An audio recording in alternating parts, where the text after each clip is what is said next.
A tu jeszcze mam do świn pryskania, bo wszy mają też wchły i wszy. Aerozol, spray o zapachach czego? Knura.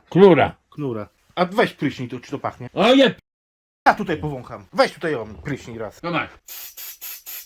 Nie, tak samo pachnie, jak i pachniało. Ja tu nie czuję innego taki sam zapach. Nie, ja czuję. Czujesz? Tak. I to pójdzie na komendę miejską, jak najprędzej, Ja nie czuję nic. ja czuję. A i do czym? Jaki zapach? Świński taki, a żygać się chce. Ja to nie podaruję. Wojtek, halo, no mów! Czujesz zapach? Pato przywiózł jakiś dezodorant o zapachu knura. Ja popryskałem. Czujesz jakiś zapach? Knura? A nie. Ja też nie czuję. Ja nie wiem, o czym ty mówisz. A weź na rękę tak pił. O, jeszcze!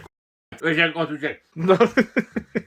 Za prezent nie podziękowałeś. Nie, Może i faktycznie coś śmierdzi. No. Szczynami jakimiś. no szczynami. Puh. Widzisz, poczułeś. No teraz zaciągnęło trochę. Dobrze, więcej nie pryskałem. One tu siki nalane, wiesz. No gdzie? W sprayu, siki. A co? Nie.